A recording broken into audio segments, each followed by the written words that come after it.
Like, please say something. It's just very confusing. It's very, very confusing because I've never had this much like emotion and like feelings. It's like hard. We're back in the pods for Love is Blind Season 7, and dare I say this season is giving the perfect balance of nightmare doom couples, and I really think they'll make it couples. Who knew? Me? You did? Yeah. I love that you knew. Yeah. See, this is for life. For life.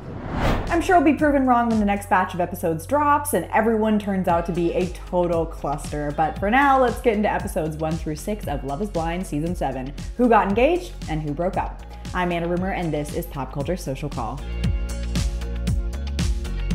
Let's start with Taylor and Garrett, because these two were like made for each other. I mean, they both have scientific tattoos. The only foible that they had was when Taylor didn't want to share her mom's name, which was a hint at her ethnicity, and Garrett wondered if she was just being a little too calculated with this whole process. But that was quickly smoothed over, the two got engaged, and now they're chillin' in Mexico. They are one of the strongest couples.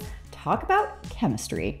We've got Ashley and Tyler, who are pretty darn cute too. They connected from the start. Tyler says he feels safe with Ashley and he wants to give that back to her. I'm telling you guys, this could be the real deal. I mean, I'm like swooning when these two are together. They're convinced they're getting married and I'm in full agreement so far. Ramses and Marissa are another strong couple. They had like the most respectful, mature love triangle of all time in the pods, as Marissa also connected with fellow military veteran Bowden. But as she looked to get away from dating hypermasculine military guys like her exes, she found herself really refreshed by Ramses and how in touch he is with his emotions. So she broke things off with Bowden. He was like, wonderful, thank you for your time, good luck in the future. And now she and her man are connecting in Mexico. Like, how lovely.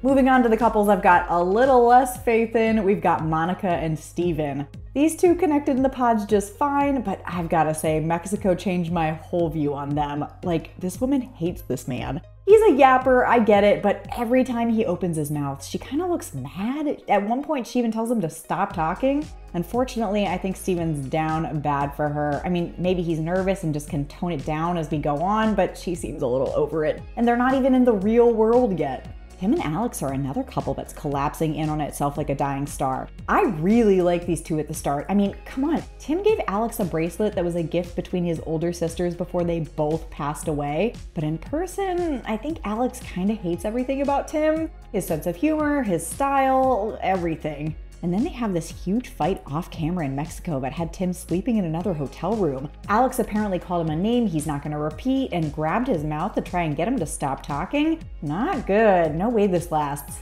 We'll finish with the Nick, Hannah, Leo, Brittany love triangle, which to me was the peak of these first 6 episodes. Art dealer Leo really thinks a lot of himself, I'll just say that, and he was definitely stringing along Brittany, who was looking for a man to take care of her, and Hannah, who quit her job to be on the show, yikes.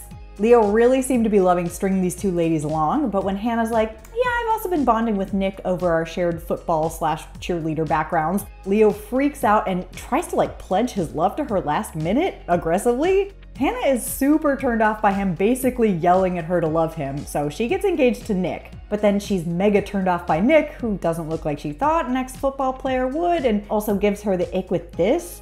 Okay, the duck racing stuff might be valid, but leaving him a list of things she doesn't like about him, I'm washing my hands of both of them. Back with Leo, once one option's gone, he proposes to Brittany, who for some reason says yes, despite knowing everything that's going on. And their first meeting is awkward. I mean, Leo, he's just a lot, okay? And Brittany really seemed to regret saying yes to his last-ditch plan to stay on the show. I mean, his proposal. That's probably why the producers didn't even follow these two to Mexico on the show, and they broke up off camera. Shocking. 3 solid couples and 3 total train wrecks? It's a pretty good ratio for this show, I'm not gonna lie. We'll have to see how it all works out when the next batch of episodes drops on Netflix October 9th. You know we'll be recapping it here. So make sure you like and subscribe down below, drop your favorite couple in a comment, then head over to popculture.com for the latest in entertainment news.